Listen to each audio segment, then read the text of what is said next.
तो hello student, इसका नाम है डॉली और इसकी हाइट होती है 2.5 सेंटीमीटर और डाया होता है 10 सेंटीमीटर। और ये जो देख रहे हो ये है कोर कटर मीटर का मोल्ड।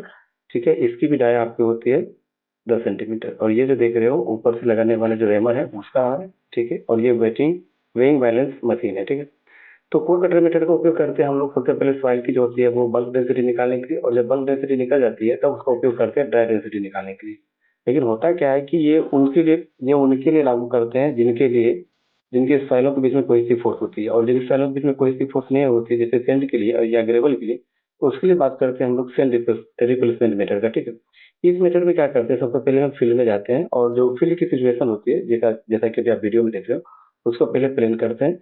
फिर जो हमारा कोर होता है, कोर कटर का जो नुकीला वाला हिस्सा होता है उसको जमीन पर आराम से इंसर्ट करते हैं, उसे एक लेवल में करने के बाद, जैसा कि अभी आप वीडियो में देख रहे हो। ठीक है, इससे पहले हम इसको लैब में जाकर इसका वॉल्यूम निकाले थे जो कि लगभग 1000 सेंटीमीटर क्यूब के आसपास होती है। वो मुझे छोटा सा है, वो इसे डॉली कहते हैं, बड़ा सा जो है वो फिर कोर कटर का मेटल का वो क्या है मोल्ड है। ठीक है, उसको हमने जमीन में इंसर्ट किया। अब आप देखोगे कि इससे जो है वो रेमर की सहायता से या हैमर की सहायता से इसके ऊपर क्या करते हैं, फोर्स लगाना शुरू करते हैं। लेकिन उससे पहले हम डोली को रखते हैं उसके ऊपर।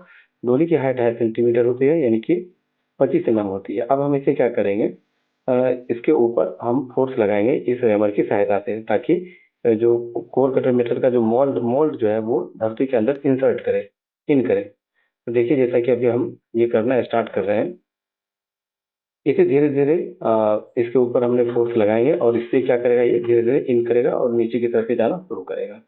ओके, तो जैसे ही धीरे धीरे जाना शुरू कर रहा है तो सॉइल जो है वो उसके बीच में जाकर पकड़ रहे हैं और ये जो है वो धंसते हुए जा रहे हैं। लेकिन इसको उतना दूर तक अंदर गहराई तक लेके जाना है जब तक कि डॉली ना आ जाए ऊपर। और डॉली की चूंकि ढाई ढाई सेंटीमीटर साइज होती है, तो वो जो लगभग आपको 15 सेंटीमीटर या फिर जो है वो आपके आसपास उस ऊपर से वो रहनी चाहिए। ठीक है, यानी कि पूरे उसको आपको धरती के अंदर में इंसर्ट नहीं करनी है। ठीक है, तो उतने दूर तक आपको रखनी है, क्योंकि मोल्ड के ऊपर पे जो है वो ग्राउंड का सरफेस का ही जो है सोयल वो आनी चाहिए, जैसा कि अभी आप देख रहे हो। ठीक है, अब इसे क्या करेंगे, अब इसके चारों ओर से मिट्टी को निकालेंगे धीरे धीरे, जो भी आपकी निकालने वाली डिवाइस होगी उसकी सहायता से।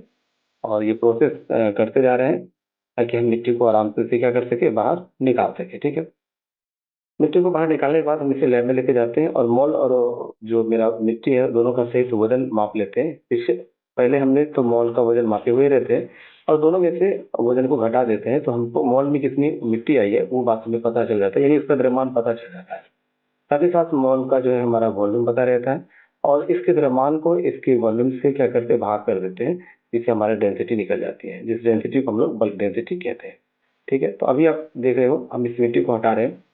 ये इस मॉल में मिट्टी पकड़ में आ जाती है। अगर ये मॉल को उठाने के बाद अगर ये मिट्टी पर गिर जाए तो इस कंडीशन पर इस सॉइल के लिए हम लोग वहां पर तब यूज करते हैं सैंड रिप्लेसमेंट मेथड का। उस मेथड से भी आप निकाल सकते हो बल्क डेंसिटी और क्या ड्राई डेंसिटी दोनों। तो जैसा कि अभी ये प्रोसेस होने वाली समाप्त होने वाली है, हम इसे अब जमीन के ऊपर निकालने वाले हैं। ये थोड़ा सा और बचा हुआ है, ये हम लोग फील्ड में कर रहे थे ये प्रोसेस। अब जैसे जैसे ये चीजें ये यहाँ से समाप्त होगी तो इसे हम लोग ले जाएंगे फिर लैब में। तो जैसा कि आप देख रहे हो, अब ये प्रोसेस जैसे ही समाप्त होगा,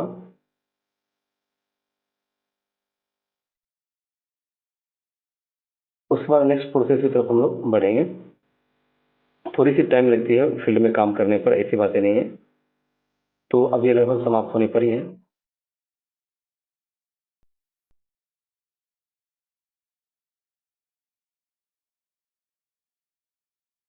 फील्ड में लैब करने में थोड़ी सी टाइम लगती है।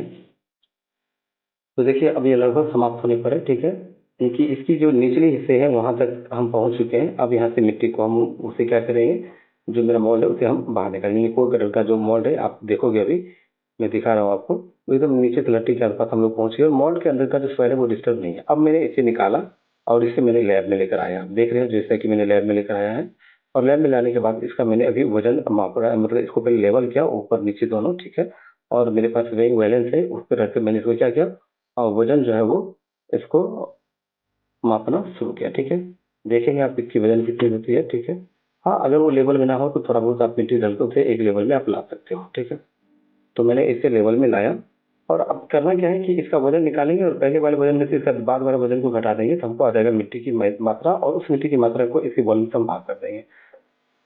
जैसा कि अभी आप देख रहे हो हमें दूसरा चीजें निकल रही है, ठीक है।